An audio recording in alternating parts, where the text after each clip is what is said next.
Du tout, ce type était un génie animé d'une foi inébranlable. Quel boulot d'être entraîneur, ça c'est magique. Moi je suis fasciné par le travail de l'entraîneur. D'abord, un entraîneur, c'est avant toute chose un psychologue. Évidemment qu'il est psychologue, l'entraîneur, évidemment qu'il est psychologue. Évidemment qu'il faut être psychologue. Voyez le QI d'un joueur de foot multiplié par 11, voyez le boulot? Voyez le QI d'un top modèle? Eh ben c'est pas hasard s'ils se marient entre eux, hein. Évidemment.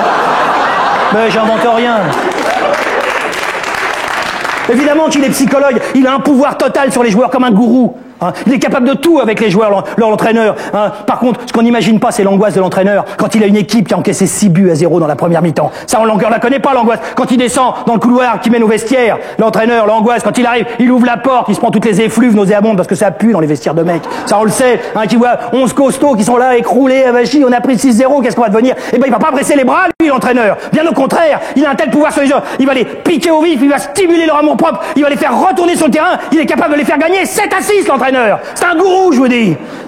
Je sais pas comment il va faire, mais il va y arriver. Un 6-0, c'est un peu dur quand même. Il va leur dire 6-0, les 6 points c'est pour les visiteurs, les 0 c'est vous, ça on l'a vu.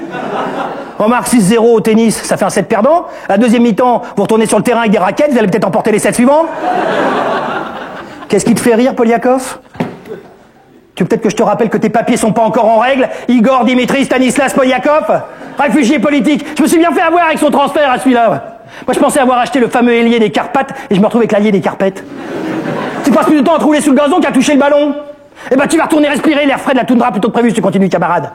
Enfin quoi, on vous paye une fortune parce que vous êtes soi-disant les meilleurs joueurs du moment. Et j'ai quoi là en face de moi? J'ai quoi? J'ai le casting de la Grande Vadrouille. Ah, c'est sûr qu'on s'est gouré quand on a pris Canal Plus comme sponsor. On a dû choisir Rire et Chanson. Enfin, où est-ce que vous avez appris à jouer au football, bordel de merde? Sur PlayStation ou quoi? Rond carré, c'est ça votre truc? Tu comprends le français toi maintenant, Gunther?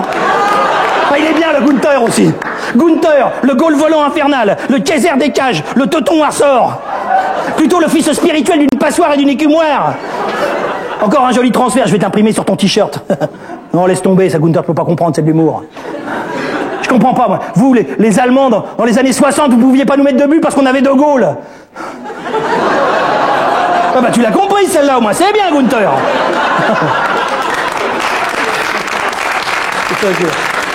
Et gardien de but, tu comprends ça? Gardien de but, dans gardien de but, il y a gardé, il y a but. Les deux ensemble, c'est un concept footballistique, tu vois. Et Boubacar, c'est quoi ce short à fleurs? Tu te prends pour Johnny Clegg ou quoi? Dis-moi un truc, Boubacar. Pourquoi tu joues pieds nus? Tu as des ampoules, ah ouais? Déjà que t'es pas une lumière, toi. Eh ben tant mieux, s'il y a une panne d'électricité sur le stade, au moins tu serviras à quelque chose.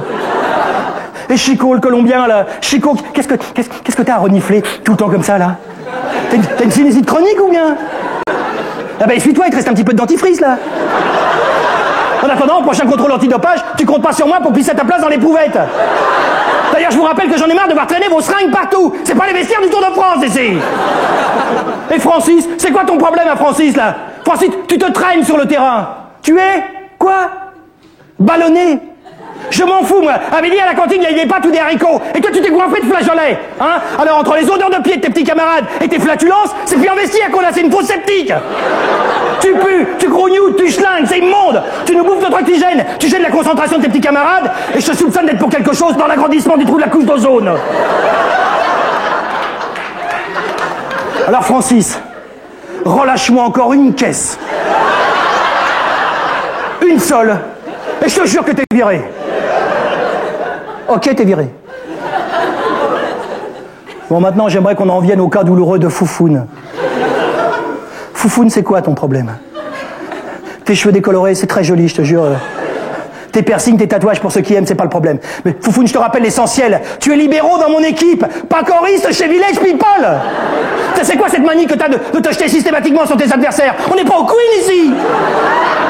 Hein? Et puis je te rappelle que la tradition, vu qu'on échange les maillots quand le match est terminé, pas quand il commence. Alors écoutez-moi bien tous, en 70, au Brésil, sur le terrain, il y avait 10 tondus et un pelé. Un seul pelé. Et là, sur le terrain, j'ai vu 11 tondus. Ouais, parfaitement. Tondus, c'est ce qui va arriver à votre compte en banque si vous vous réveillez pas, les gars. Alors vous allez vous enlever les doigts du trou du cul. On va tourner sur le terrain et on va la gagner, cette putain de Coupe d'Europe. Et on sera les champions. Je sais pas pourquoi je me mets dans des états pareils, je déteste le foot.